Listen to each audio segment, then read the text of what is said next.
Welcome to the InfoMullet YouTube channel. If you enjoy this content, please like or share. And if you'd like to support the InfoMullet by becoming a mulleteer, visit us on Patreon. We appreciate your support. Well, we're at 22 and it's the top of the hour. So welcome to the InfoMullet Facebook Live Ask Me Anything. I am your Chief Mulleteer, Timothy Clancy. And today we're going to talk again about coronavirus with a little bit different take. We're going to mainly start out with a discussion. We've pulled our state level reporting. We're going to talk about why we did that and show some examples of why we chose to pull those charts out. Then we're going to go into discussion of violence and instability, which is, if you look at the discussion of this, there's a bunch of links down there. One of them is called Ashes to Ashes. That is a 12-month forecast we put together on violence and instability we may expect to see rise or decline, and that's going to be the basis of the discussion today. And as always, we're going to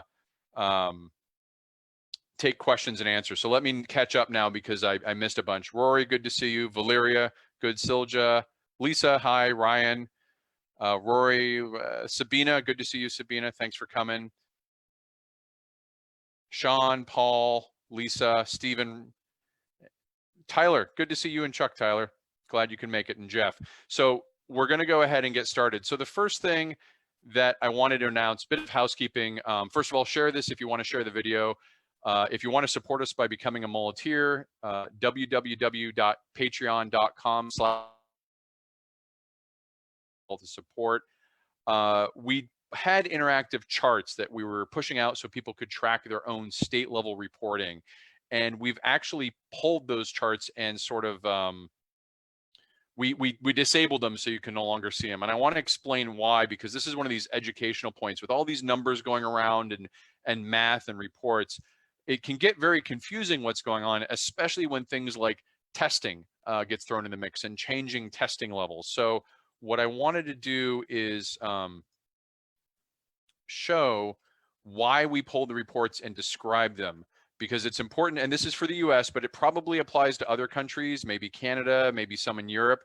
And to start with, this is the daily testing level in the United States. So we can think of tests as how many per day we're doing. A lot of people are reporting, when you see reports on total numbers, that's actually less useful in a dynamic situation than daily numbers. So this I get from Calculated Risk blog. The information comes from the COVID-19 tracking project. And they've tracked the numbers of tests that the US was doing daily and a positive rate. And you can see here that it starts very low. As we know, we were behind the ball on testing and sort of suffered from that.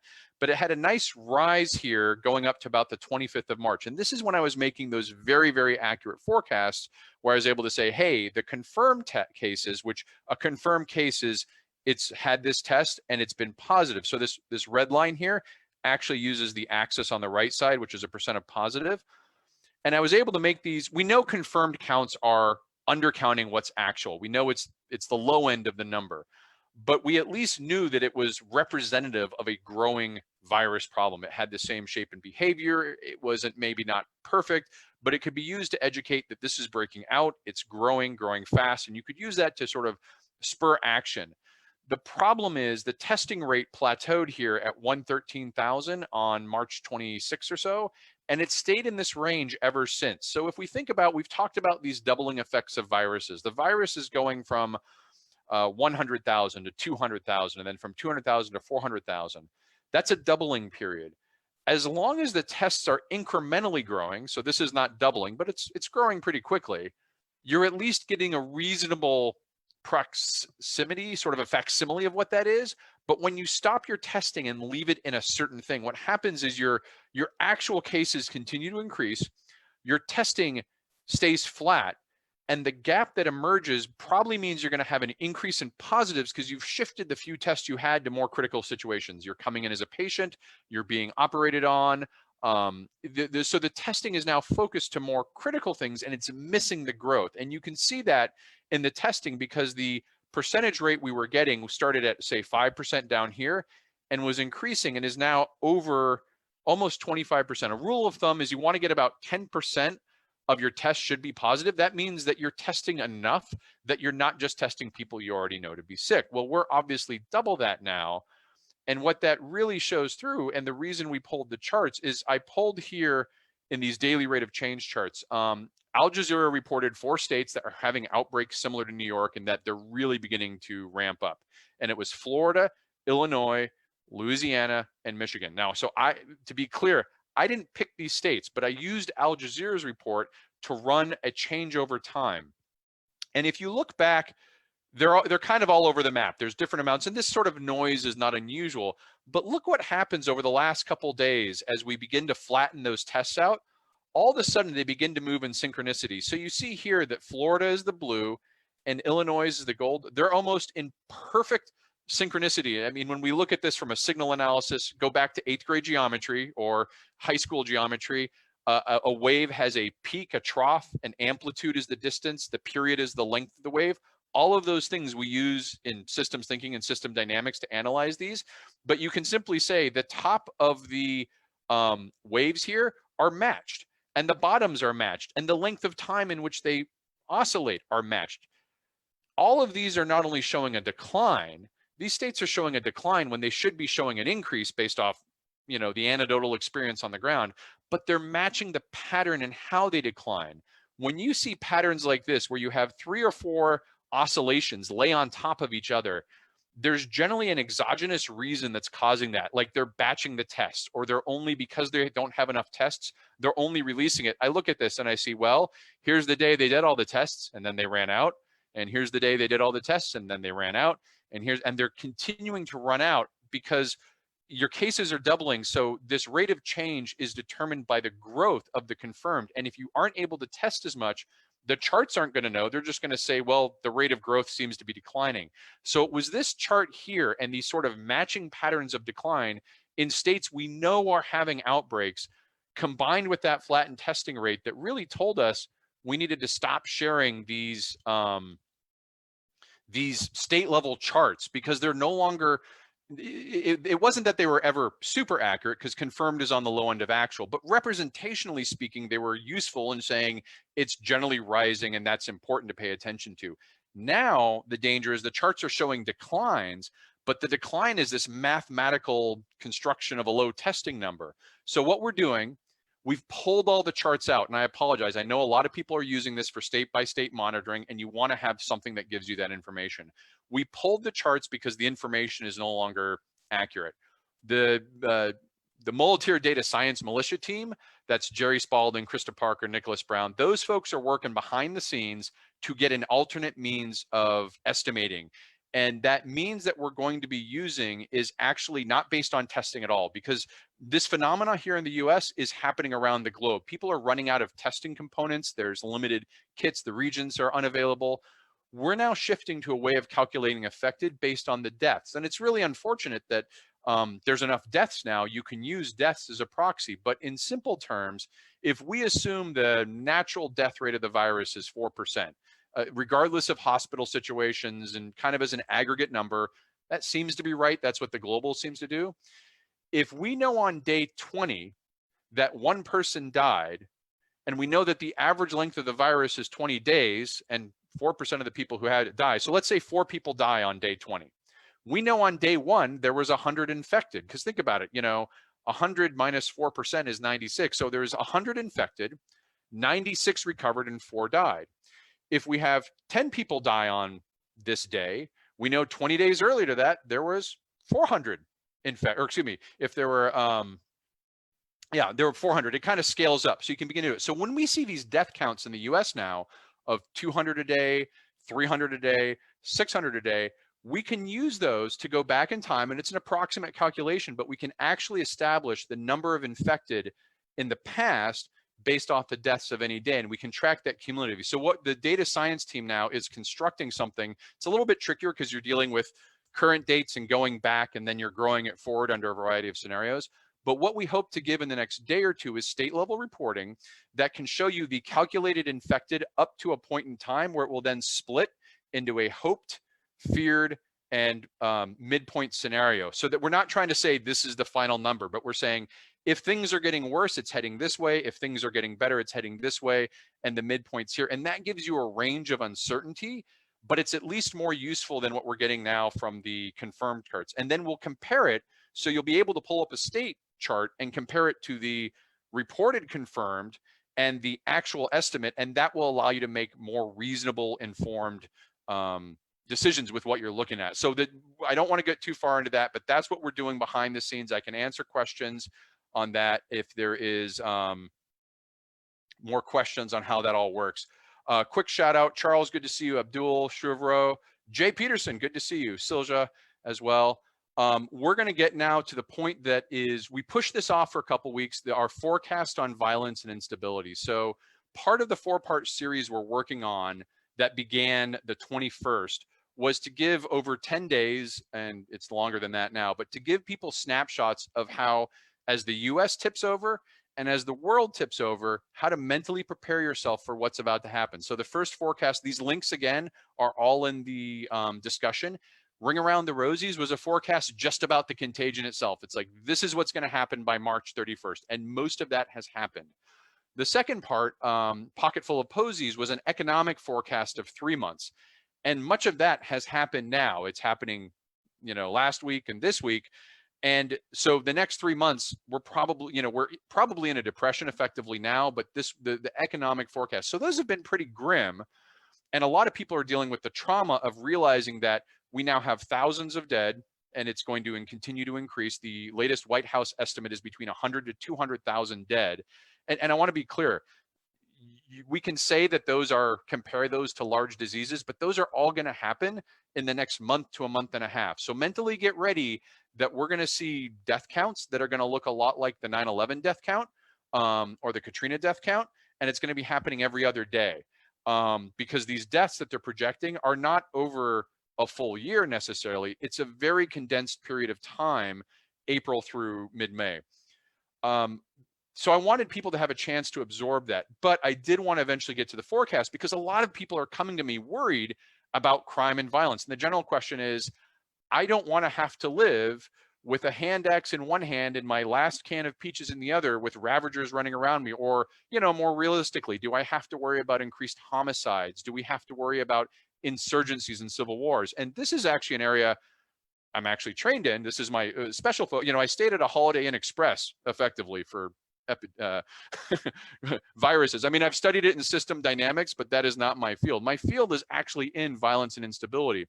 And so these forecasts, we actually went through and did 6 kinds of violence and did a forecast for the next 12 months. So now we're looking ahead over 12 months to say what's going to happen in these different kinds. And the big takeaway, the message I'm trying to give people is, from a violence and instability standpoint, it's actually better than you think.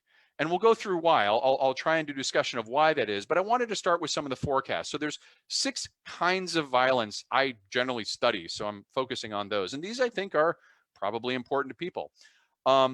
Criminal violence, right? So this is crime, and we break it down because I study violence, not just crime in general. Murder, aggravated assault, violent robberies, and rape. And so I track these 4 things, and I've got charts, and we'll go through them. I am forecasting that all of these will stay flat or decline using the FBI Uniform Crime Report, the UCR numbers, will actually decline over the year. And so in a general sense, crime will be lower. And we'll get into why, because this is very counterintuitive to people. Like, wait a minute, unemployment's going to 30%, we're going to be in a depression, everyone's losing their job, but crime's going to go down. Well, yeah, and there's reasons for that. But let me get through these forecasts. I also study instability, mass protest, civil movements. That's not violent, they're civil, but it's a protest, so it can cause instability. I mean, for obvious reasons, I don't think there's going to be mass protest movements in the US in the next 12 months, simply because of fear of social distancing and congregation, unless there's this special effect I call a dictator's dilemma. And that's a special circumstance, which I describe in the article, that can come out in some of these situations. And we'll get to that.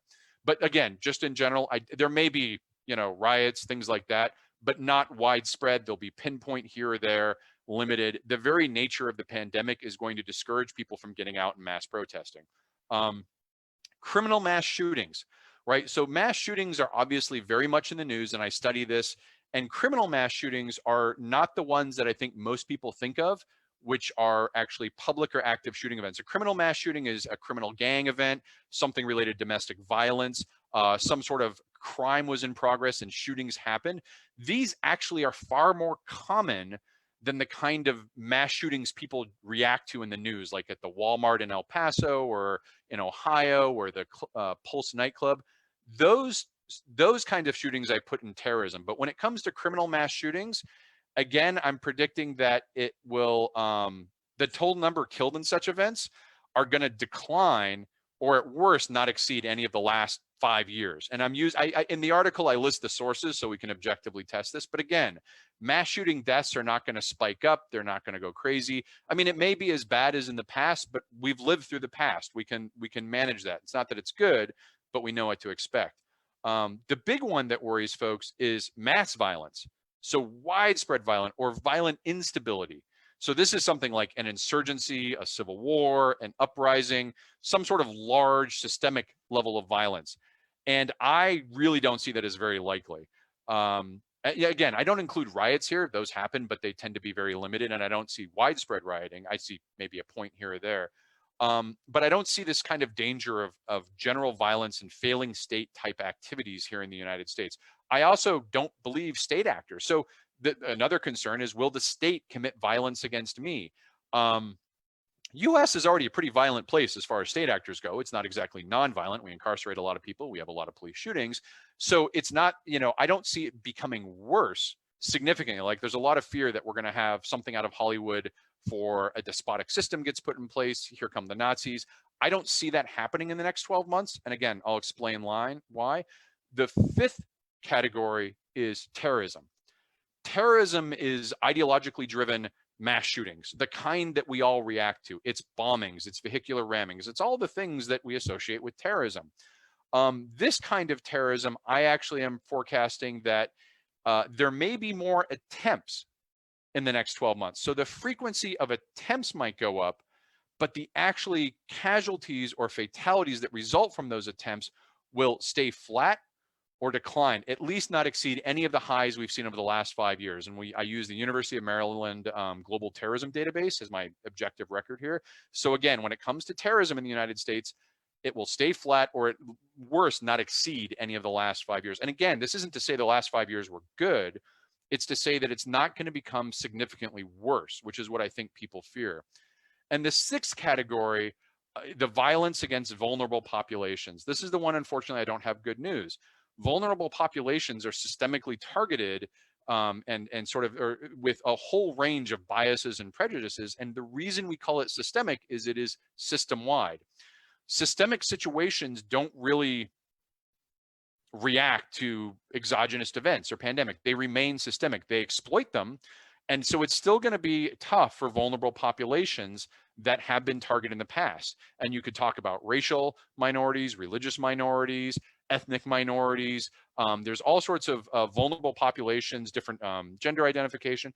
It's still going to be tough. I don't think it's going to be, and I want to be careful here because any increase of this is bad, but I think the new group that's going to have the most disparity from past experience are going to be Asian Americans that are already being targeted because of the association with China, and that the virus or the disease is, caused by, there's a visceral association going on in some folks' minds, and we need to watch out about that. So the violence against vulnerable populations, because it is systemic in nature, will continue to be systemic, but I don't see it becoming a multiple worse, just incrementally worse, and Asian Americans are now going to suffer more relative than they did in the past, and that's unfortunate.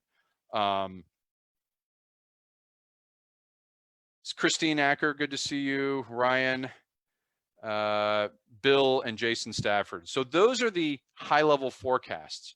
And with the time left before we get to the half hour, when I usually start going through for questions, a lot of these forecasts don't make sense, and people who are reading them are kind of going, wait a minute, you're telling me unemployment's going to go up but crime's going to go down? Are you crazy? Or I've been raised on dystopian fiction. I know what happens when society collapses. I'm prepared for this. And kind of what I'm getting at here, because remember, this is an area I actually research and study. I didn't just stay at a Holiday Inn Express like I did for COVID-19 and throw all this together from a knowledge of systems thinking. This is my dissertation. This is my research. I've published papers. Hollywood is the main way we get information in our lives about things we don't directly experience. And in the United States, there's a very high stability privilege we somewhat take for granted that we don't experience actual violence in a systemic way unless we are one of those maybe vulnerable populations, or we experience it in a pinpoint way that we may have someone we know or ourselves. But we as a society generally don't have a lot of day-to-day experience with violence that you might have in other countries. And so our knowledge of violence comes from Hollywood. It comes from media portrayals, the young adult fiction, or my favorite, doomsday preppers, right? I'm going to go on A&E. The problem with all of these sources of information is they're basically entertainment. I mean, I don't care what topic it is. You can, I saw Jay the Barbarian's on here. Jay does a great job dissecting Hollywood movies of how they often get it wrong, and how they portray military and weaponry and things like that. And he points out that's okay, because at the end of the day, they're not trying to be an accurate reflection of military practices. They're trying to tell a story. The problem is when we, and this is true of almost, you can go to almost any specialized area, and the mass entertainment that we get our information from will get it wrong, because the same storytelling factor applies. Like, doctors hate doctor shows. Well, they like doctor shows because they see themselves, but they hate the medical advice because it's usually wrong and bad. The same thing happens with violence. And so our understanding of violence in the US is so heavily contexted on this Hollywood effect, we often have really counterintuitive beliefs. And so what I wanted to do to show this is actually go through some of the research I have. And I apologize, we're going to get a little bit into the charts here. So here, these charts are ones that if you've been with the Infomullet for a couple of years, you know, every once in a while I do this Violence in America, where I study the changing rates of violence over time. And that's where this data comes from. It actually is pulled from the FBI Uniform Crime Reports, which is the main tracking method of crime. The CDC has WISCARS, which is another database of crime, but it's less accurate than throwing darts at a wall these days. It's got some problems in it, so we don't use that much. But the FBI data, it's not perfect. No data source is perfect. All data sources are wrong, some are useful, but this is pretty good. And what it does is it has a rate of crime per capita. So again, per capita rates, 1 per 100,000. So when you see this axis here on the left of homicides, this is how many per 100,000 people in the population. And the reason I use per capita rates is our population is constantly growing. We may have been 100 million back here in 1960 and 320 million over here. And if you see crimes expressed as absolute numbers, they're not normalizing for population growth. And that can really distort the prevalence of crime, which is what we're actually interested in, as opposed to just a count. So this red line here is the change in homicides, and all four of these charts have a similar format. So I'm going to walk through this one on homicides, but you can see here the changing rate of homicides per capita. The blue bands are actually recessions. So I went back and pulled the recessions from the National Bureau of Economic Statistics, NBES, and plotted them so you can see. And you can see, well, there's some that go up and sometimes the crime goes down. Often the crime seems to go, it's really not as clear as we might think.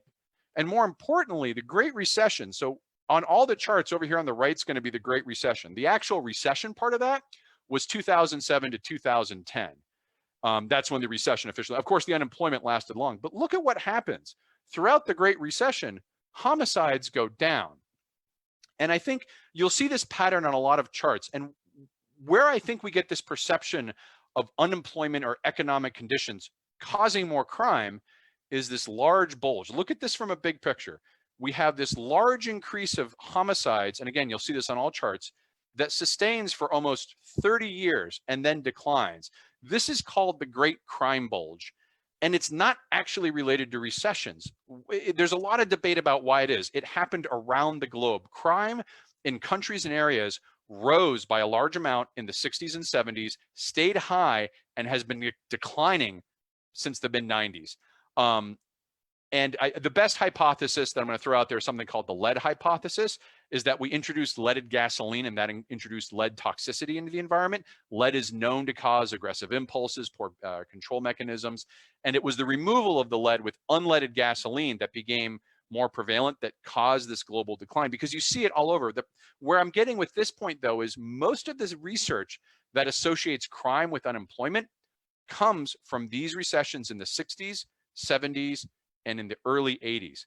And it's and even the late 80s a little bit. It's a research that didn't realize there was this massive bulge going on globally, and so drew conclusions where they could and kind of came to, well, crime's high and unemployment recession, maybe that's the cause. And it turns out it's not very well founded. So we'll see as we go through here, assaults, right?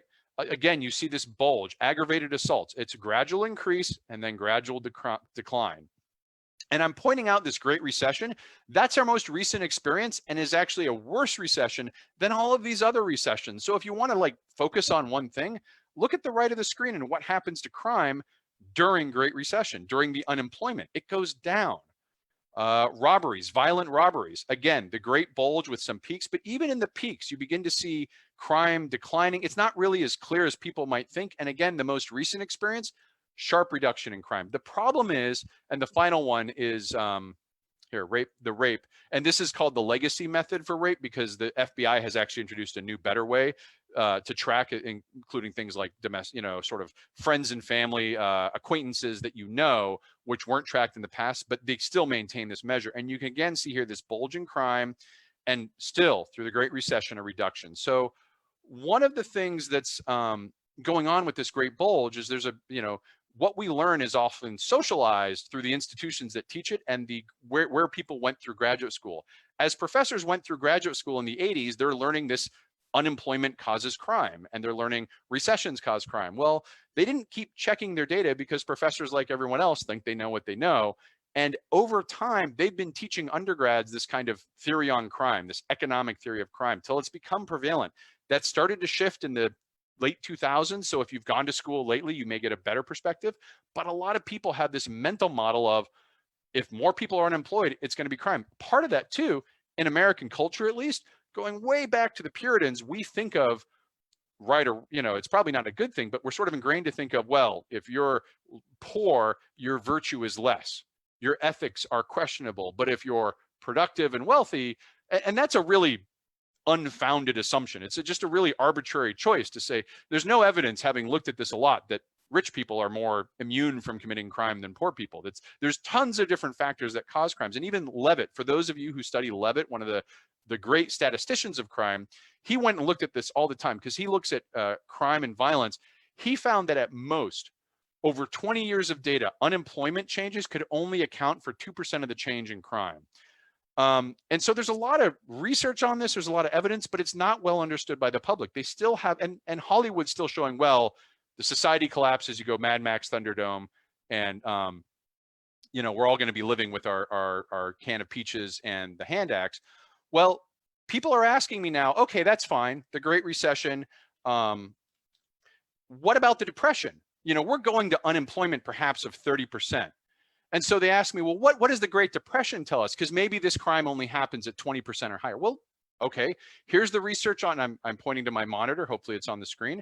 This is the homicide rates pretty much from 1900 through 2010, but I added it because it's got the pre-1960 stuff. Look at the homicide rate, and I put in the blue band, this is the Great Depression. The homicide rate is higher in the 1920s for two reasons, and it declines throughout the Great Depression. The hard thing for people to grasp is that when we have economic scarcity, unemployment, crime decreases. It's the boom times where crime increases. People have more, people want to steal more, they want to get more. The roaring 20s, both because of prohibition, which had a gang element added to it, but also because it was the roaring 20s, it has more crime. One of the general things a lot of people don't get is crime goes down when economic scarcity is. And that's probably the biggest thing that I want folks to take away from this, is that crime, the general crime that we all experience that we're most worried about, is probably, it may stay flat, it's probably going to go down.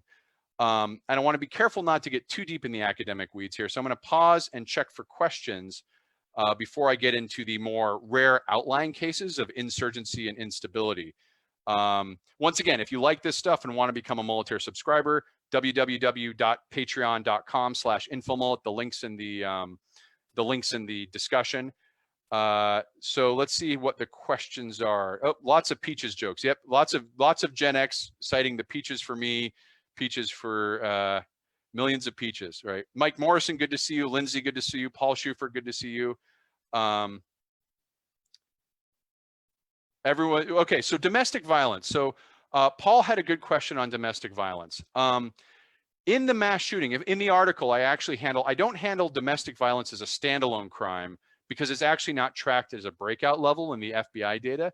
But I do include discussing it in the mass shooting section, because one of the things with mass shootings, so after we get past general crime, we get to mass shootings. And this ties in with domestic violence that Paul was asking about. Mass shootings, by my definition, the definition I use is 3 or more killed. And there's a lot of arguments about what you should use. I use 3 or more killed because that's what Congress said it was. They passed a law in 2013 and they said, this is what it is.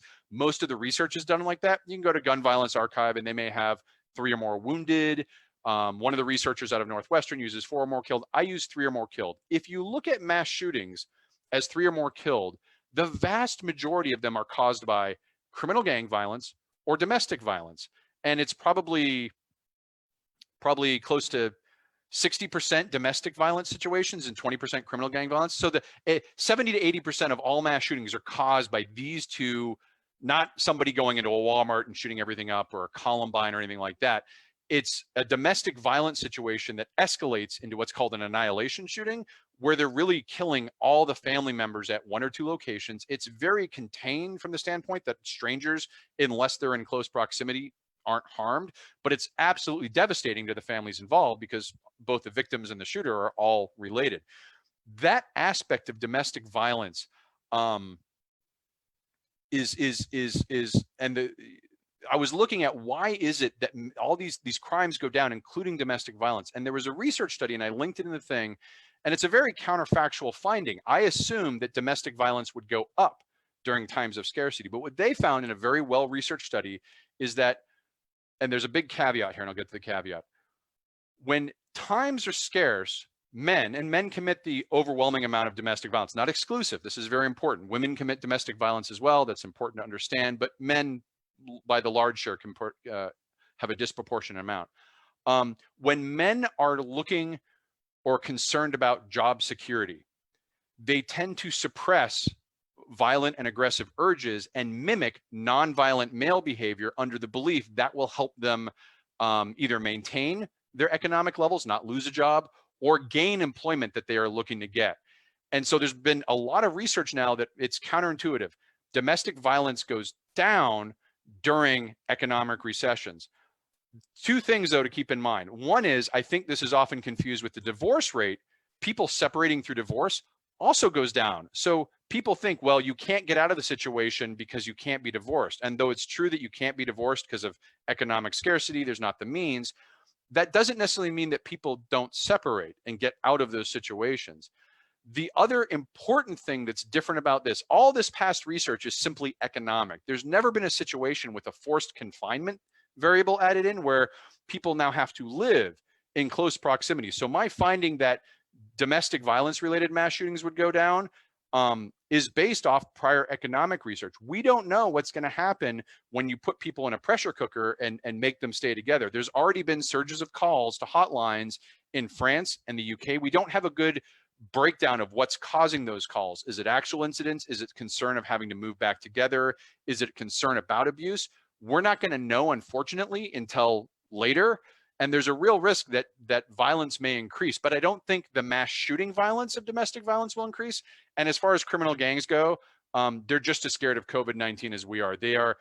When you have a restrictive movement order, yes, people will still go get drugs. There will still be drug dealing, but a lot of the interactions that lead to criminal gang violence mass shootings are going to be reduced. And if you've seen my video, Coastline of Violence, you know these things called circumstance cascades. One gang member shoots another, and that causes a retaliation. And from that, you have a whole cascade of multiple shootings over years. Take one shooting out of that, and that cascade disappears. So mass violence as components of domestic violence and criminal gang, or mass shootings as composed of criminal gang violence and domestic violence, I think is going to go down. That doesn't mean that domestic violence as a whole is going to go down. But remember, a lot of those aggravated assaults we see, they're domestic violence. So there seems to be some finding that economic scarcity doesn't promote domestic violence, but forced close proximity, which is what we're in now, might. So that's a very good question by Paul. And then other questions. Child abuse. Christine asked a good question about child abuse. I do not track child abuse. I think it's under the same vein that if during economic times of scarcity, if men are mimicking nonviolent male behavior, that might reduce impulses. But this whole confinement episode, and because violence is not random, violence is causal.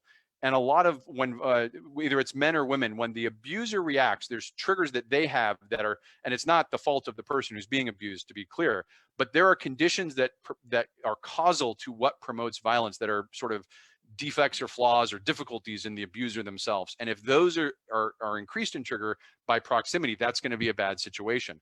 We just don't have the good data to know whether confinement will increase it, and whether that increase will offset the decrease that comes from normal decreases we expect to see in times of economic scarcity. Chris, yeah, Chris is asking about 7 million people starved to death. That's a great question for an economic discussion on depressions, which will be coming up in more detail. But right now I want to focus on violence and instability. So I'm gonna stay focused on that. So these are the general types of crime that most people worry about. Mass shootings, which are scary and in the news, those are probably staying flat or declining. The criminal ones, general crime. Now we're getting into insurgencies, civil wars, things like that. I want to touch on it briefly because I do want to make sure that we have time for other questions. But I did put together here. This is, I create simulations of insurgencies, right? And there's something that we take for granted in the US, and this is actually a system dynamics model. That's actually calculus you're looking at. It's just in English. There's this concept of state actor legitimacy. And legitimacy here doesn't mean fair. It doesn't mean liked. It just means we opt into the rules. You can think of legitimacy like a speeding ticket. We sort of opt in to obey the speeding laws. And when we go above the speed, we sort of know that we're accepting the consequences of a speeding ticket. If we got caught, we're not going to get in violence about it or things like that. And this is a majority population here. There's differences with vulnerable populations. Legitimacy, the perception of legitimacy of the state has like 4 stages. There's legitimate, where people opt in. You can think of this as just socially opting in to adhere to the rules of the state. And that's most of the US. We may have problems with administrations. We may have problems with red and blue and politics and all that. But most of us opt in to the United States just in general. We're raised here. It relatively doesn't seem, it could be better, obviously, but compared to the alternative. The next one down is calculated legitimacy, which is a really strategic choice of, I don't really like what's going on, but there are no better viable alternatives. And you could say a lot of Americans are here as well. Yeah, I could go to some foreign country, but that I don't know the language. I don't know what the economic conditions are. They might be worse on civil liberties, even if they're safer. So there's legitimacy, calculated legitimacy. Coercion is when you view the state as basically having to force you to stay in line. And this is where police states or heavy policing presences that are considered oppressive. The coercive viewpoint is someone who will probably start picking up arms and fighting the state. And then there's unaligned, which is just people that are up for grabs and may switch between states. When we use this concept of legitimacy, we can understand that to how likely insurgencies are going to happen. If the majority of the population views the state as legitimate, there may be clandestine terrorism at the fringes, but there's not going to be the kind of mass popular support that you need to sustain an insurgency and a civil war. And I want to be very clear about this. Both red and blue are nervous right now that the other side's going to start a civil war. And that's actually not a bad sign.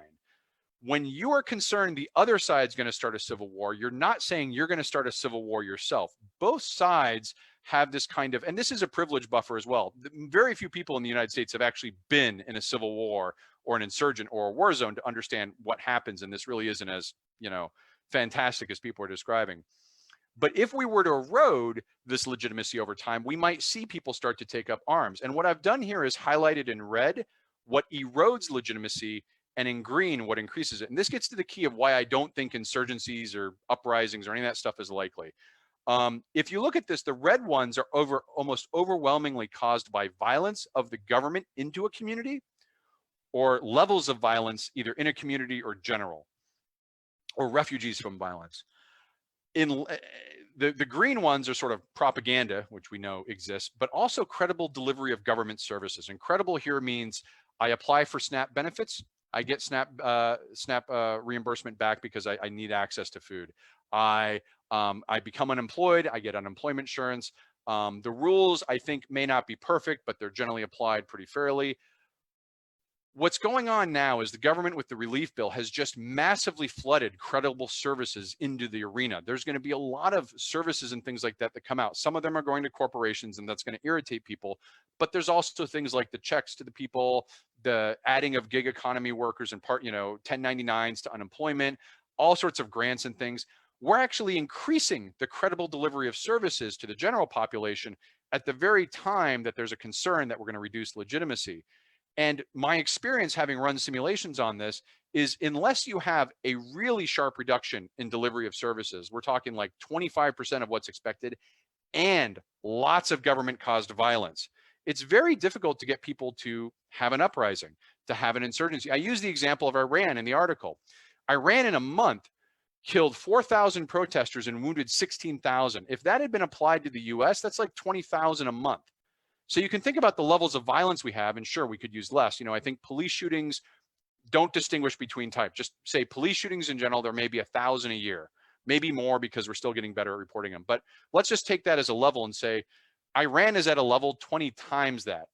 What Assad did in Syria that caused the civil war was probably 50 times that. When I talk about government violence on the people being systemic, I'm talking about massive amounts of government violence and death squads and things like that. We can look back to the Reconstruction era in the South and the insurgencies that happened then, or the racial strife during the Jim Crow era, and see similar levels of violence.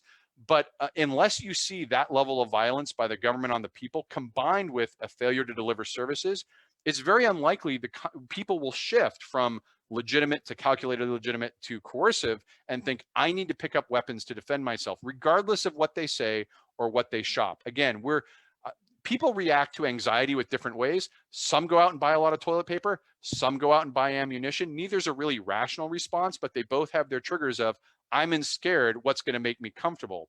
That's very different from, I am now going to take my toilet paper and go TP someone's house, which is probably a bad analogy, versus I'm going to go take my weapon and go steal something.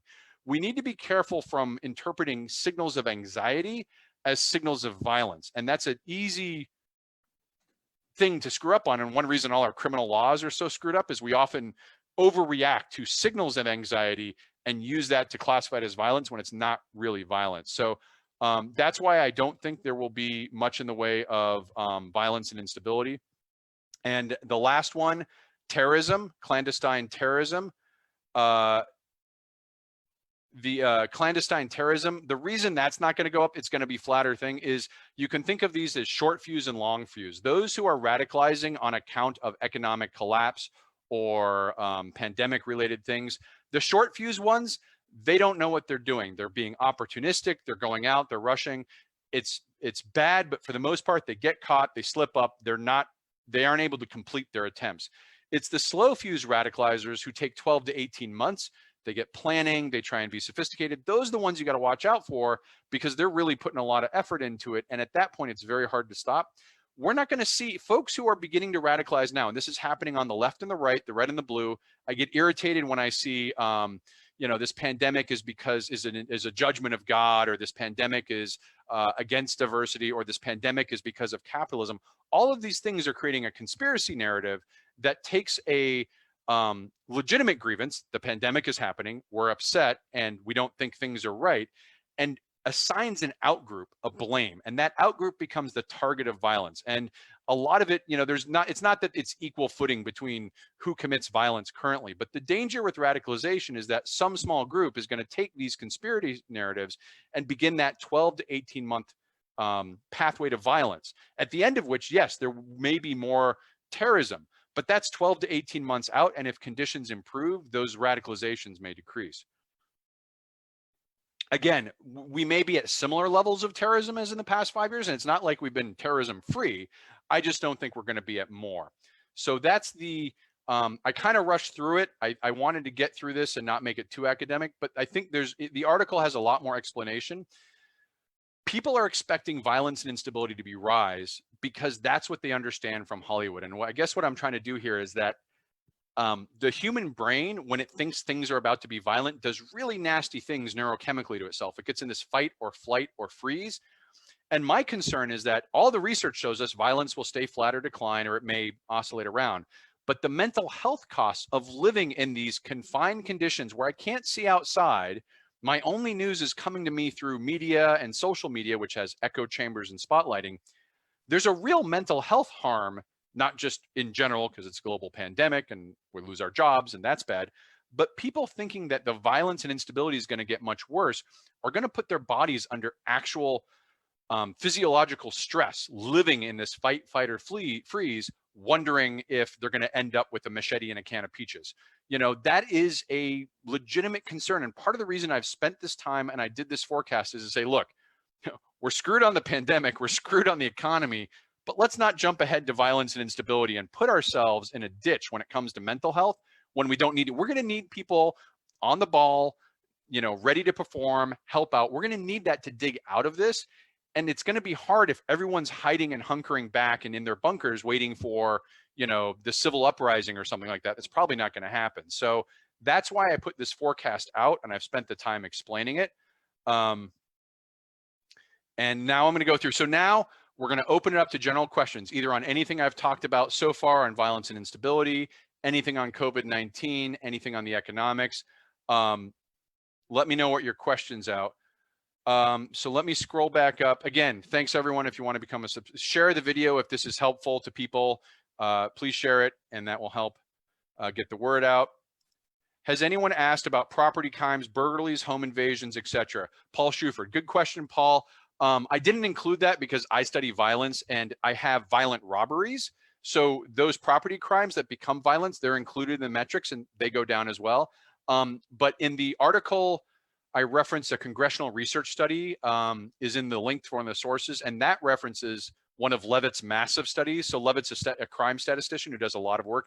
Levitt was looking specifically at property crime, these kind of non-violent property crimes. Those go down too. It's really counterintuitive. And there's some theories about this is that when everyone's unemployed, there's more people in the community. So it's not like everyone's gone at work and their valuables are left, you know, open to be taken. It may that they become more defensive or concerned. There may be more, you know, steal from a beggar, you get a louse. You're not going to get a lot if everyone's scarce. Crime is often localized. So if everyone's in a hard shape, there's not a relative value of theft. But Levitt's research is that nonviolent property crime goes down as well. Sabina asked, what about ISIS? They already did a riot in their Syrian prisons. So this forecast was focused on United States violence and instability. And I think it could be used as a proxy for Canada. Oh, Canada violence and instability, you're fine. Okay, we just knew that. But Western Europe, I think it's a good proxy for Western Europe. I wouldn't use it as a proxy for traditional conflict areas or areas where there are authoritarian regimes rising. I'm looking at you, Eastern Europe, Hungary. Don't think you're getting away with it, Hungary. Or areas that are sort of traditionally struggling with violence in general. These forecasts are designed for sort of developed countries, US, Canada, Western Europe. ISIS is a non-state actor. They're going to be the biggest risk right now of ISIS and Al-Qaeda is actually in the Sahel of North Africa. That's where they have, even before COVID-19 started, we're talking the Maghreb, Nigeria, south of the Sahara. This is where the French have tried to intervene in Mali for a couple years, and the whole thing blew out of control a couple months ago. There's some really good reporting from Long War Journal. I'll probably put something on it together. But the Sahel in Africa is really where these sort of Salifi Takfiri non-state actors, Al-Qaeda and ISIS, are both very, very dangerous. It's possible they could be dangerous in Syria and Iraq. There's still active ISIS groups in there, and Iraq is just the Iraq state's collapsing. They have no oil revenues. They've had these persistent protests and violence conditions. You know, I linked to my forecasts, and I already predicted mass instability in Lebanon, Iraq, these areas within this sort of certain latitude range. I think ISIS will be part of that, and it'll probably be worth getting into that in another discussion. Christine Ackers, is there a way weaponizing COVID-19 as a destabilizing factor? I get asked this a lot, and there's the theory is, it's kind of James Bond, but the theory is we'll get someone infected and we'll run them around CPAC and they'll get all the old conservative people infected and that will destabilize conservatives. Or we'll get it and send it into a protest or an activist group and that will harm the left. And there's even, you know, there's concerns that this virus will be weaponized. If you're not a state actor, weaponizing a virus generally does not have good outcomes for your team. You think about this, right? Operationally speaking, someone gets the virus, you have 4 to 5 days. You're not really, first of all, you won't know they have the virus because no one's getting tested. So good luck there. And in 4 to 5 days, they may be incapacitated. So operationally speaking, it's a very tricky mission to pull off, to weaponize the virus and send people into areas or get materials and infect. It's just not effective versus more mundane but less sexy or intrigue worthy stuff of just plain old violence. So I don't think we're going to see a lot of non-state actors use COVID-19. What they may do is exploit it. So we already had one incident in Missouri where a neo-Nazi was he was working with undercover FBI who were kind of doing a sting operation. Had been tracked since September. He was arrested as part of the sting as he was getting the final materials to attack a hospital which had been designated as a COVID-19 hospital in Missouri. This happened last week. I mentioned it. We will probably see exploitation attempts, but the pandemics are great equalizers. Just because you're a non-state actor doesn't mean you're immune. And in fact, you're often more susceptible. So I think people, if you're hunkering down, hiding, you're probably not thinking about how to operationalize this. And even if you were, it's a very difficult thing to operationalize. So I don't see it as a big risk. Let's see. Jerry Spalding asks, can I assign this to the outgroup of our current administration? Yes, you can, Jerry, but keep it to the facts. Remember, in the informal, it's better to be accurate than right. And by that, I mean, if you have an accurate compass and you think you're traveling on the right way and it's wrong, you can actually readjust. So when I talk about the conspiracy narrative and the outgroup there, this is a very specific, perhaps academic term that is, it's sort of a caricature, and it's assigning heated rhetoric and sort of extremely negative things going beyond just the valid. Look, there is plenty of room to criticize the administration, from botch handling of the tests to Trump's daily press conferences. But the conspiracy narratives I'm worried about, as someone who studies radicalization leading to terrorism, are really beyond the pale conspiracy narratives. Like, this was intentionally designed by Trump to kill a bunch of people, is the kind of conspiracy theory that probably won't resonate with a bunch of people, but on the fringes, someone might get that in the head. And the article describes this whole process they go through of fixation, where now all they think about is the conspiracy narrative, and they live it, they breathe it, they investigate it constantly. They're in echo chambers that repeat it to them. Identification, you begin to think you're the pseudo commando. The warrior identity, and warrior here is not like warrior as in US soldier, it's warrior like, I am going to take upon myself the violent acts to save society from this outgroup. And then it leads to pathway to violence, activation, and terrorism. So this takes 12 to 18 months. Radicalization isn't always violence. There's a civil off-ramp that happens. There's legitimate grievance, and you say, well, this administration caused it. Most people take that to reforms, civil protests, get out the vote routines. Those are all perfectly fine. I'm not talking about that with radicalization. I'm talking about radicalization that leads to predatory mass violence, where someone gets to the point where they say, to stop this administration, I am willing to kill a lot of people. And I don't know if even by talking this, I'm going to get banned on Facebook. So if this is my last Ask Me Anything, it's been great. Have fun. Send a care package. Put the shit.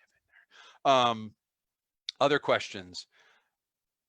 The mental health professionals are, Lindsay, who are maintaining contact with their clients, are heroes right now. Lindsay says this. Lindsay, great point.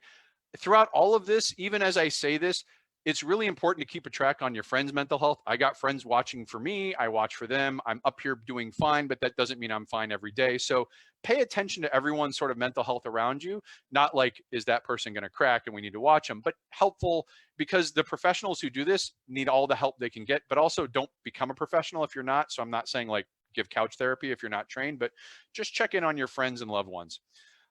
Penal system and potential violence within the jails and prisons is more. Lisa Boyer is asking about the prisons and jails as more and more people become infected. Well, we have evidence of this from Italy. It's usually not the infection that causes the violence. It's the policies that are put in place as a reaction to the virus. So in Italy, we have cases now, not now, they're a couple weeks old, where they shut down the prisons and stopped all visits, all worker release, things like that. And the prisoners rioted because they were just cut off. This rioting caused a really bad situation. The prisoners got out. It's not what you want during a pandemic. They were eventually captured and brought back in. I think in general, you're going to continue to see an acceleration of releasing prisoners of nonviolent crimes. You've already seen this in some states where they're trying to reduce the levels in the prison. For those who haven't heard before, prisons are one of the top 3 reservoirs of the COVID-19 virus: hospitals, elderly homes, and prisons. Excuse me, water, which looks a lot like coffee. So I think there's policy, people, you're going to see in the United States that they're releasing prisoners. You can't just release prisoners without services. You need to make sure they have places to stay. You need to support them. But I think more and more you're going to see this change of mentality of like, do we really need to hold these folks in there for not paying their parole or speeding fees or fines or sort of they may be illegal, but not criminal. Criminal here is theft, force, or fraud. Illegal is you violated a paper law. So, you know, I think you're going to see a lot of folks that are in there for nonviolent drug offenses, things like that, start to get moved out. The question is, do they do it fast enough? Because once these get into prisons, it's going to be very bad. Beth, good to see you. Everyone's apparently getting their machetes and cans of peaches ready. I feel like I've started a bad trend. So if there's a run on machetes and they're no longer available at Costco, this is my bad. I take full responsibility for that. Let me go through and see what questions I've missed. And thanks everyone for joining and being here. I appreciate it. Again, share this if you haven't yet, and it would help people see it. I think I've got all the questions. Tyler, Chuck, good to see you. Hopefully you're still watching and you've, I've done a better job with the questions, because if not, I'm going to be getting an assistant to help me with the questions. I know there's a delay, so I'm going to wait a little bit, and people have been wondering. I've been depriving. There's Bonky. Bonky's been here the whole time. Bonky's the emotional support donkey of the Info Mullet, and make sure he gets a good seat here. He kind of keeps an eye on me. So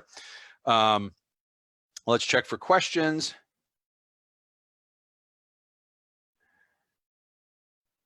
Yeah, don't use your, Beth has a good comment. Don't use a machete to slice bagels. Use appropriate knives and cutlery. If you need some, Jay can recommend them if Jay's still on. Yeah, I apologize for getting Bonky on late. I kind of got busy with the charts, but hopefully Bonky's a key part of the, it really wasn't Bonky appropriate to talk about violence and instability. So I appreciate the feedback and the questions. Jay Peterson says, if I remember the last UCR right, justified police shootings were listed. Yeah, so Jay is putting out a good comment here. The traditional method we have of knowing police shootings is simply called justified police shootings. This is the UCR that I use. That's about 400. With the concern of unjustified police shootings or unarmed police shootings, Washington Post has been doing a data tracking project where they do use some data science methods and they track every shooting. That's found about 1,000 shootings, and those shootings are not necessarily all unjustified. They include the justified ones, and the Washington Post goes through and sort of examines each one. So when I say about 1,000 shootings a year, that's a real ballpark number, and includes some very valid shootings, but it also includes some invalid shootings. And I won't get into a case-by-case description about that, because if Jay's on, he will very rapidly correct me. Yeah, Jody, good to see you. We're a little bit near the end here, Jody. Quick economic forecast. Again, tomorrow, Thursday, the unemployment numbers come out. We saw new unemployment claims last week, 3.2 million. That took us up to 5 million overall, continuing claims. I think tomorrow we're going to see another 3 million unemployment new claims, which will take us over 7 million total claims. By way of comparison, during the Great Recession, it took us 3 years to get to 7 million unemployed continuing. We're going to be there in 2 weeks. And this is why I think we're in a depression right now. I've seen numbers from the GDP is going to be down 14% to 34%. Unemployment might go 20, 25, 30. These questions of economics, the reason I'm not forecasting more than 3 months out, these longer term questions of what happens in the long term really depend on factors outside our control. And it's really related to the virus. Do we get herd immunity, which means that as we get sick, we build up antibodies and we can't get sick again? Can we create vaccines that will work on whatever the virus mutates to in the long run?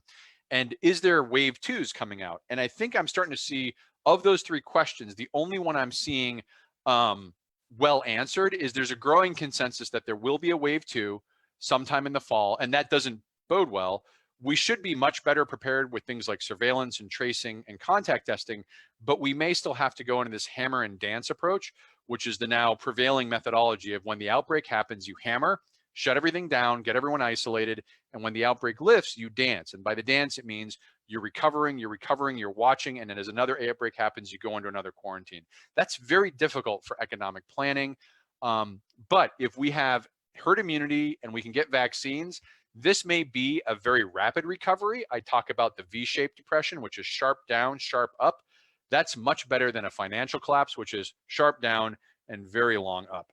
A lot of what the Fed and the government's doing right now is trying to prevent a credit collapse where you're looking at banking system collapses and monetary collapses.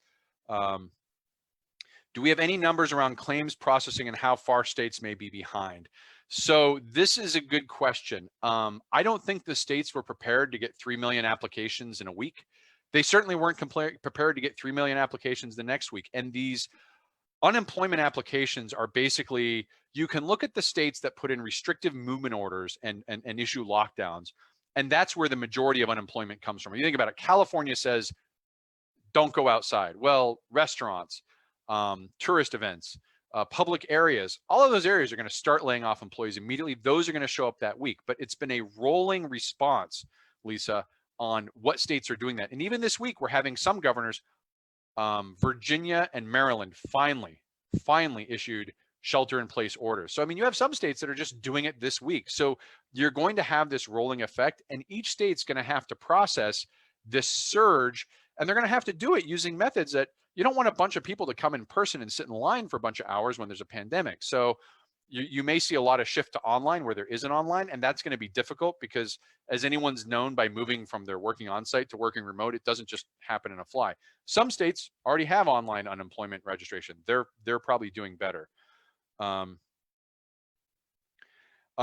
asks, any thoughts on the impact of making the virus a culture war issue? I really try and discourage that. I mean, there is, I think you could say fairly, there is a divide in how mental models perceive this virus based off, and this is aggregate, political affiliation. And that is largely because of the signaling. And that does feed into response. But I think we need to look at counterfactuals too. No one has responded to this well in the Western Europe, North America. The countries that have responded to this well, Japan, Singapore, Taiwan, South Korea, they've had prior experience with MERS and SARS, the Middle East Respiratory Syndrome and the South Asia Respiratory Syndrome, SARS. They've had prior experience, and they kind of instituted things that we couldn't do because of privacy laws. So I think there's a valid case for concern that the administration has not handled this well and has been trying to catch up consistently. And I can do an entire series on the missed opportunities and steps, but that doesn't mean France did any better, or Norway, or Spain, or Italy. Canada's looking okay, but I'm sort of thinking that Canada's numbers might be under testing, so the declines they're seeing might not be real. So what I want to say with the culture war is it's very easy to we're in the middle of a wildfire, right? It's very easy to point out that those people over there aren't helping the wildfire as much as we could, and that might be fair. But my urge is to get everyone into fighting the wildfire first and worrying about pointing fingers later, to the extent that obviously if you see someone not properly social distancing, or if people are still in denial and going to the beach, yeah, call them out. But those types of behaviors, I see those in every state and every culture, from California to Florida to others. The other thing is, there was a factor early on where I was hoping we would have a national response after Seattle. Seattle got hit hard. Christine knows, she lives there. Seattle got hit hard. I thought that would be a learning curve moment where the rest of the nation says, aha, this is bad, let's react nationally. They didn't. And a large part of that is the administration's decision not to declare a national lockdown, and also to abandon the existing pandemic playbook. So there was a decision made. The Health and Human Services had a pandemic response playbook. It's been updated every year. It's been, put together. I don't know how great it is, but it existed. They took proponency for pandemic response away from Health and Human Services and put it into Federal Emergency Management, FEMA, which is under Department of Homeland Security. I don't know what they have. And in the lack of a coordinated national response, is what you're seeing across the board is governors, mayors, community leaders take individual actions and patchwork. And what this creates is this patchwork effect, which I think feeds into this culture war concept of, oh, that's just New York up there, or, oh, California, they haven't been prepared for this. We're different here in Georgia. But I think that's changing now as the pandemic spreads. Albany, Georgia is a rural, more per capita, have a blessed day than just about anywhere type of southern town, 75,000 people. They have been absolutely hammered by this. They had 2 funerals that had a shared event after, and there's now been hundreds of cases in a town of 75,000 people. 15 or more people have died.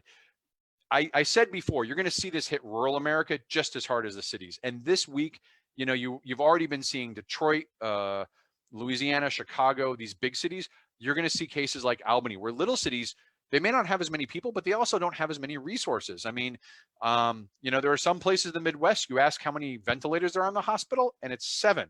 So as these patchwork responses contributed to cultural differences of opinions, like, oh, we're fine here, I think the actual pandemic reality, especially as we move into April. Remember, in April, we might see 1,000, 2,000 a day die from this disease on the upper end. And that's if we, keep it contained, or not keep it contained, keep it, try and manage as best we can. It could get a lot worse, but that's going to really demolish this idea as a cultural, and people's opinions are changing fast. I know people who last week were in denial. This week, they're true believers. And I think you're going to see that a lot as we go through April. There'll be a lot of true believers out there. John, good to see you. John Fox asked, the lockdown restrictions are very loose. Too many essential workers. When do you think states will start getting more restrictive? So John asked a good question that goes straight back to that death count I just described. One of the things that has made COVID very difficult to manage is this doubling period. From infection to death is 20 days. And if it doubles every 2 days, it's doubled 10 times between the person gets infected and the time they die. And remember, we can calculate how many were infected based off the death. If there are 40 people die on day 20, that tells us on day 1, 1,000 people were infected. So double that 10 times, and that's a big number, right? Policymakers with these, who is an essential worker or what is a lockdown meaning, they're reacting to data 2 weeks ago. And the data 2 weeks ago didn't have a lot of deaths. Remember, the US death rate was declining down to 1%. It's that fishhook reversal I've talked about. On YouTube, I have a clip that describes it. So it's spreading, but the death rate's not that bad. They're reacting to old information. And what you see is, the reason I do these forecasts, I'm trying to get people out in front of this. I'm trying to get them ahead of where the virus is, and will it be next week to actually get them. Policymakers haven't been doing that well. So a lot of these things, like there was a case in Richmond. I was arguing with Richmond, Virginia. I was arguing with the Metro Transit Authority director because they're still allowing, they're like, we have to let elderly get on, or the vulnerable population were their only means of access and transportation. And in normal circumstances, that would be great because you're providing services to the vulnerable. The problem is when you let elderly people get on a bus during COVID-19 with what's happening, you're basically playing Russian roulette with their lives. And I don't think that was well understood because the death rate wasn't high. I challenged him back. I said, great, you're the transit authority. Find alternate means, help organize rideshare, point-to-point carpooling with small populations in it. There's a lot of alternatives that don't require elderly people to get on a bus and expose themselves. As a transit authority, you have a proper role of oversight to help organize this. I think you're going to start seeing those things taken more seriously, and that will reduce what is essential, non-essential, as the death rate climbs. But the problem is, as the death rate climbs, we're already 20 days past when the infections happen. So there's this lag effect on these policies. And I think we're going to be seeing a lot of catch up through the month of April. And my fear is gyration approach, overreaction. Rhode Island has done some measures that don't make a lot of sense, and that they're going to stop everyone and try and trace everyone who's outside the states, as if that will keep it away. Those are resources they need to be preparing hospitals. But I think you'll start to see these restrictions get more serious rather than less serious. I mean, I remember 2 weeks ago, everyone was asking me, are we going to really lift the restrictions by April 15th? And I said, no one is going to want to lift the restrictions by April 15th. Well, here we are in March, or April 1st, I guess. And Trump has already said, nope, we're going to stay through April. So as deaths have a galvanizing effect, right? In fact, deaths have a galvanizing effect that infections don't, especially when it's in your local community. As deaths increase, the seriousness with which this is taken and the severity of which these measures are enforced are going to really ratchet up. Hopefully not too much that they're overreacting.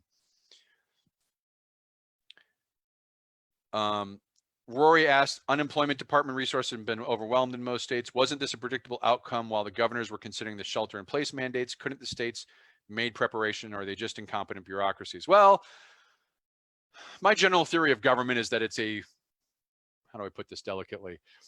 It's an ongoing struggle between competent delivery of services and incompetent bureaucracies. There are valid purposes of the state, but we often ask the state to do a lot. There's a lot of things we ask the state to do on a daily basis. That involves complexity. Complexity takes coordination and management. Coordination and management takes bureaucracy. Bureaucracies reduce effectiveness, right? So yes, they could have done more to employ on unemployment, but that's a looking back thing. One of the things we do in systems thinking is we try and identify unanticipated consequences. And we could all say, yeah, shutting down, the shelter in place is probably will lead to unemployment. But at the time it was done, they're reacting to the fear of becoming Italy. This factor of deaths, I don't want to underestimate the psychological factor of escalating death rates.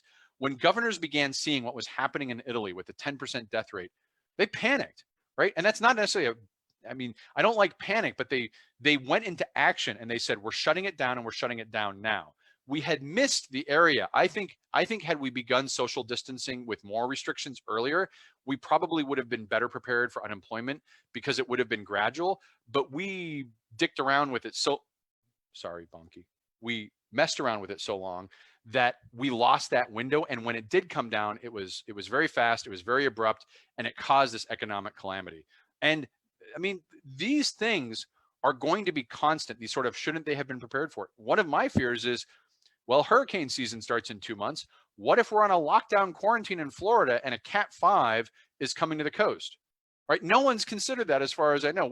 Do you evacuate an area and spread potentially people into a wave 2 of COVID, or do you have them shelter in place and you're exposing them to a Cat 5? We in the United States have always had what I call the fallback policy option. We have a localized disaster and an area we can fall back to that is not as equally screwed. You can use that for staging, you can use that for support, you can use that for sort of psychological, hey, let's calmly think this through. This is the first time the United States, even in 9/11, which was probably the last thing that had system-wide cascade effects in an abrupt way, it was largely, the damage was localized in DC, New York, Pennsylvania, and the rest of us were just taping duct tape around our windows and freaking out, right?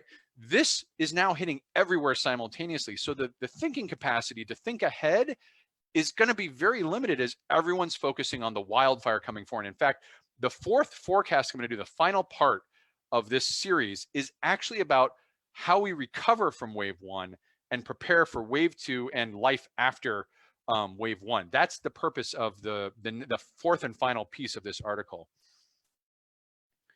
And people who are actually in the path of Florida are assuring me that they've thought about it. They're like, Tim, great thinking of it, Mr. Not in the pathway of the hurricane. Christy, good to see you. Sean, good to see you. Yeah, so I'm glad people are thinking about it. My question is the state government preparing for that eventuality, and what are they going to do? Because if you think of the policy ramifications, if you issue an evacuation order during wave 2, hypothetically speaking, normally what happens is half the population ignores it, but the other half gets, and we're talking Florida here, gets on 75 and heads up into Georgia, and all the hotels fill up. That's good for the hotels, bad for traffic. What if Georgia says, no, we don't want you? They have one of these reactions you're seeing now where they say, keep going, or don't stay here, or we're going to put some sort of punitive. We need to work together. I keep hammering this thing down. We need to coordinate nationally and regionally responses so that we don't have this patchwork, so that when it does happen, Florida doesn't say evacuate and Georgia says, nope, go to Alabama. You could have some real nightmare scenarios just for lack of planning. People stranded on roads, stuff like that. These are the kind of things that even as we're dealing with the wildfire, some people need to be thinking ahead, gaming it out, and preparing. And I know people are. They're working on this. I'll do my version of it too. But we need to think about this because this isn't going to go away like remember after 9/11, it was the next attack of the week. It was a truck had been stolen in Mexico and was going to be used to bomb a hospital. We were terrified of planes. There was all the anthrax happened. There were all these next shoe to drop fears, none of them ever materialized. But think of that state where everyone's looking around for the next shoe to drop and not getting it right. With the pandemic, we know with pretty certainty the next shoe to drop is going to be wave 2. And we know it's coming. So at least in that standpoint, we can prepare and plan.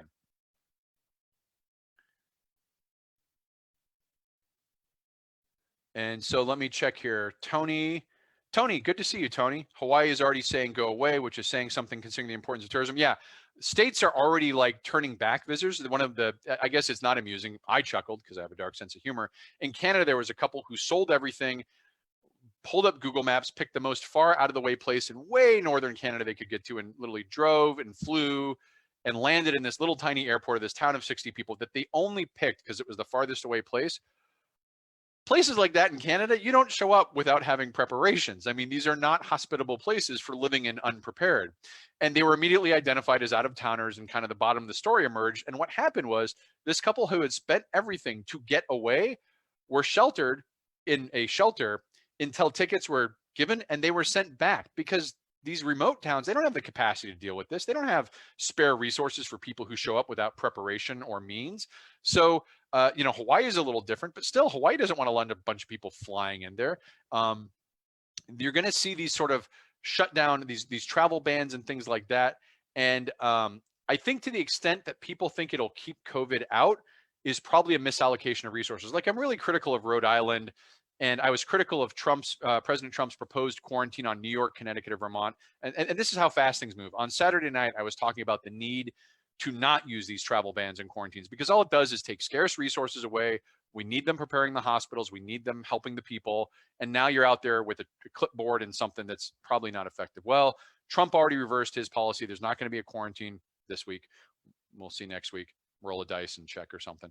But Rhode Island still has this policy now where anybody not from the state is going to be harassed, for lack of a better word, and have to fill out some paperwork. There's already cases in Rhode Island. It's already there. You're not really stopping it. You're just taking resources away from more effective uses. Yeah,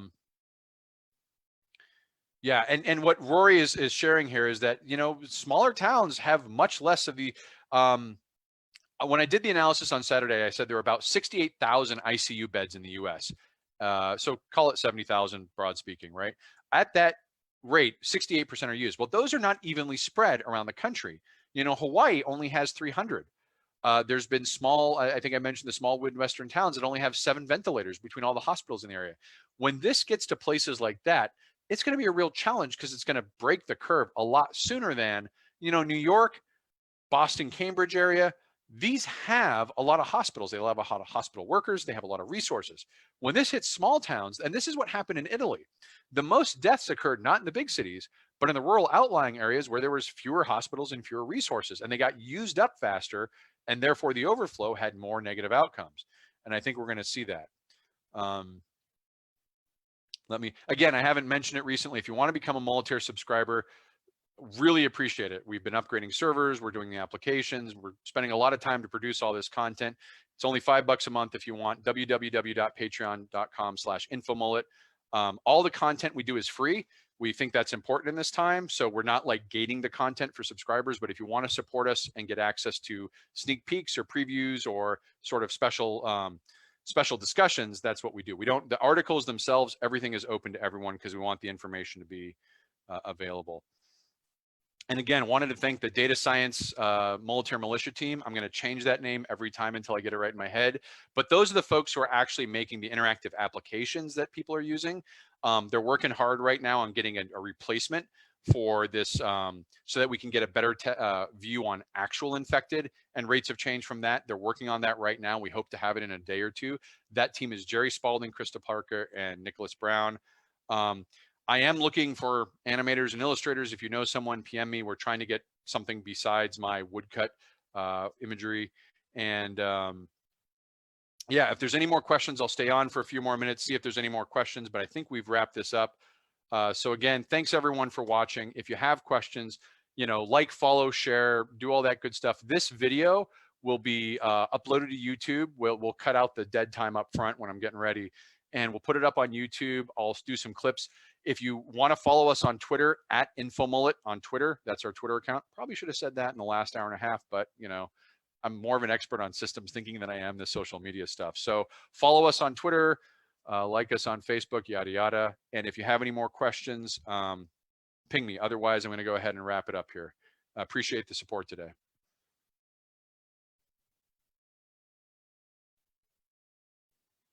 Double check, make sure I haven't.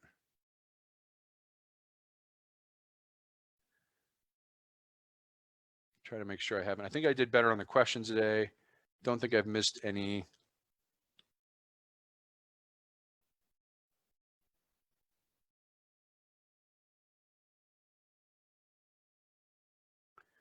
I think I got all the questions that have been asked.